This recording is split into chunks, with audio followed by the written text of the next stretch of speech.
हे भगवान, कति धुलो उडेको होला। कस्तो खालको बाटो हो यो?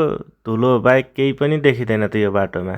यो बाटोमा हिँड्दा त दसैँमा पिङ खेले चाहिँ भएको छ हौ। कति खाल्टाखुल्टे बाटो। बाटो भनेको यस्तो पो हुनुपर्छ, सरर र चिटिक्क परेको धुलोसुलो केही पनि नउड्ने, यति मजाले यति राम्रो बाटो।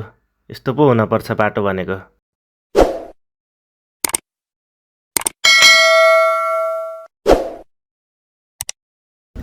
साथीहरू, अहिले म नवलपुर सुस्ता पश्चिम जिल्लाको बर्दघाट भन्ने ठाउँमा छु। आज म यस भिडियोमा बर्दघाट बजार र बर्दघाट बजारदेखि भुमहीसम्मको रोडको अवस्था र रोडमा के कति ठाउँमा पिच भएका छन् भनेर देखाउन गइरहेको छु।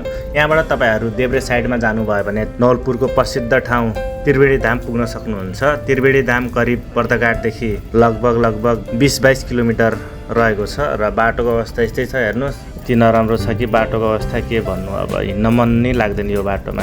यस्तो छ बाटोको अवस्था। यो बुटवल नारायणगढ रोड विस्तार कार्य जबदेखि सुरु भएको छ रोडको अवस्था यस्तै छ। जताततै खाल्टा र खाल्टोको साथसाथै जताततै धुलो देख्न सक्नुहुन्छ। बाटोको कार्य भने छिटो हुन सकिरहेको छैन र विस्तार कार्य एकदमै ढिलो र सुस्त गतिमा भइरहेको छ। लगभग करिब 5-6 वर्ष भइसक्यो, तर अझैसम्म पनि बाटो विस्तार हुन सकिरहेको छैन र बुटवलदेखि नारायणगढसम्म नै बाटोको अवस्था यस्तै छ। कहीँ कतै ठाउँमा 2-4 किलोमिटर पिच भएका होलान्, तर धेरैजसो ठाउँमा अझै कार्य जारी नै छ र बाटो बिस्तारै भए पनि बनिरहेको छ।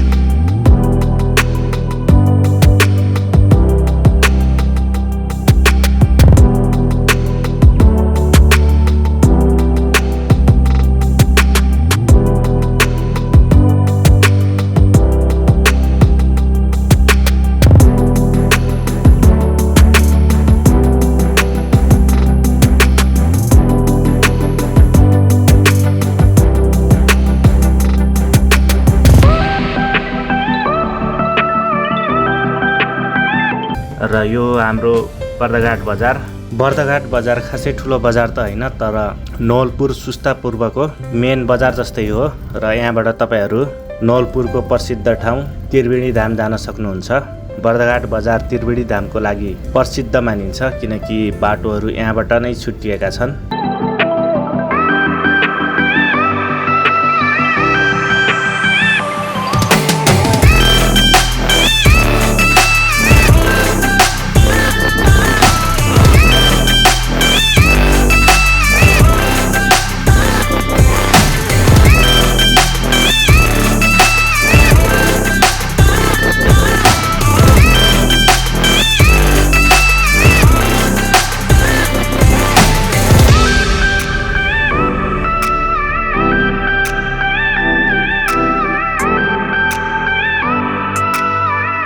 हेर्नुहोस् है, बाटोमा यति साह्रो धुलो उडेको छ। ल अब यस्तो बाटोमा तपाईँहरू यात्रा कसरी गर्नुहुन्छ आफैले भन्नुहोस् त। यति गाह्रो हुन्छ यस्तो रोडमा यात्रा गर्नलाई। यति विधि जनताले शास्ति खेप्न परेको छ ठेकदारहरूले चाँडो काम नगरिदिँदा। सो त्यसैले गर्दाखेरि बाटोको यो जति पनि कन्स्ट्रक्सन भइरहेको छ, कन्स्ट्रक्सन एरियाहरू छन्, त्यो चाँडो बनाउन एकदमै जरुरी देखिन्छ।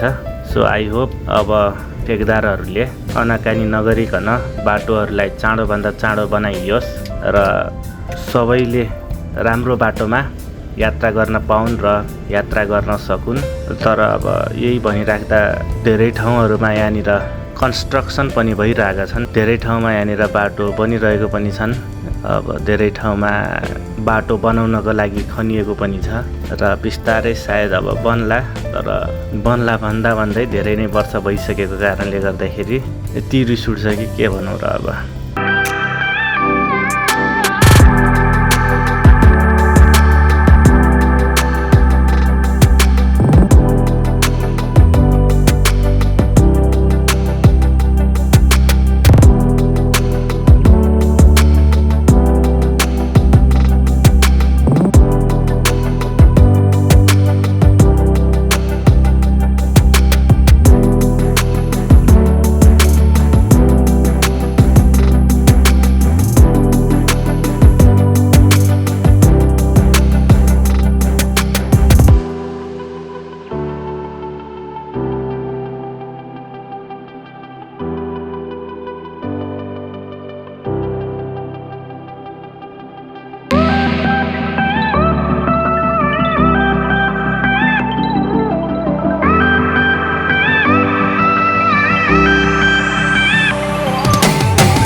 बाटो पिच गर्नको लागि धेरै ठाउँ तयार पारिएको पनि छ र अब हेरौँ चाँडोभन्दा चाँडो पिच होस्।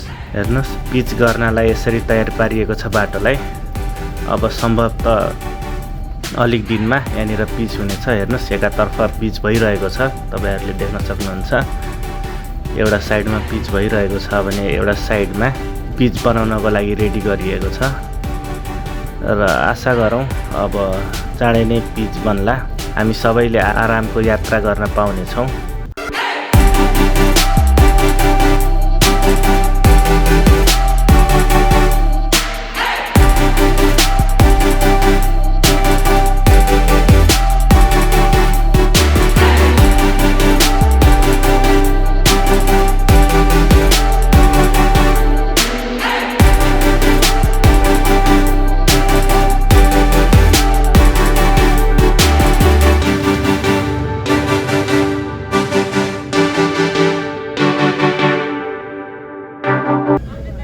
ठाउँ-ठाउँमा बीच-बीचमा डिभाइडर पनि राखिसकिएको छ। हेर्नुहोस् र पिच गर्नलाई एकदम रेडी भएको छ र हेर्नुहोस् कतिपय ठाउँहरूमा यस्तो खालको राम्रा चिल्ला पिचहरू पनि छन्।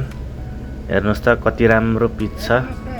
सो यतिको बाटो हुन जरुरी देखिन्छ र यतिको बाटो हुने हो भने सबैलाई यात्रा गर्न धेरै नै सजिलो हुन्छ र बुटवलदेखि नारायणगढ यात्रा गर्न कम समयमा सकिएला र धेरै धुलै-धुलो खान नपर्ला यतिको बाटो बन्ने हो भने।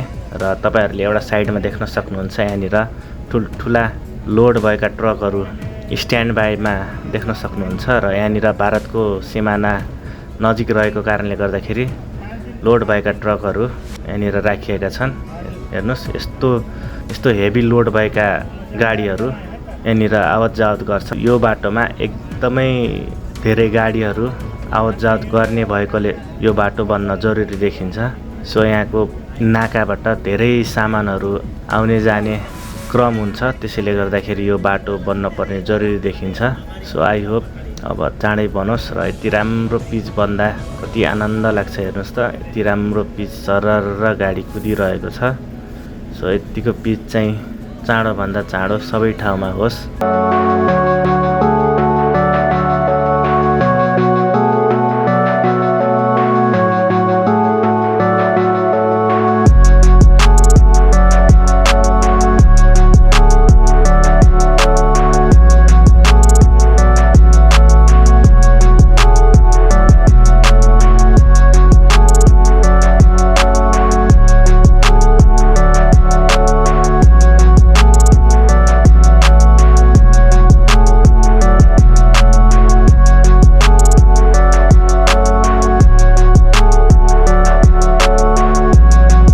ल हेर्नुहोस् पिच सकिसकिएको छ र पिच सकिएपछि फेरि हेर्नुहोस् त यस्तो खालको बाटो सुरु भइसक्यो।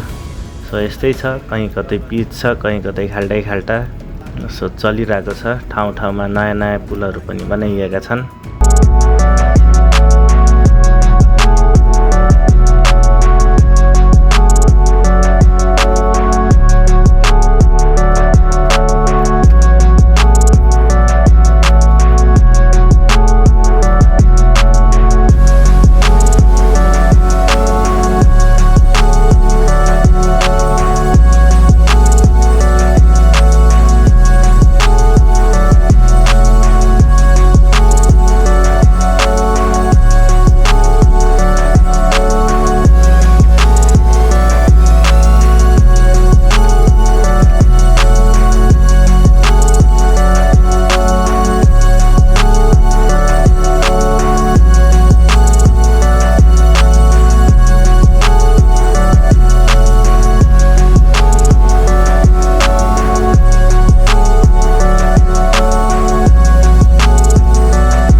साथीहरू, अहिले म अब भुमही पुग्न थालिसकेको छु र यो हो चोकनिर एकदम नै खतम बाटो रहेछ र यो हो भुमही चोक। यहाँबाट देब्रेतर्फबाट जानुभयो भने तपाईँहरू भैरवा पुग्न सक्नुहुन्छ र यो देब्रेतर्फको बाटो चाहिँ एकदम मजाको पिच बनेको छ, जसलाई लुम्बिनी रोड पनि भनिन्छ।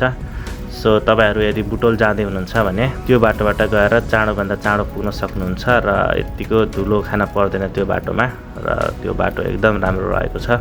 सो यो भिडियो हेरिदिनु भएकोमा तपाईँहरूलाई धेरै धेरै धन्यवाद। भिडियोलाई लाइक गर्नुहोस्, च्यानललाई सब्सक्राइब गर्नुहोस्। Thank you so much.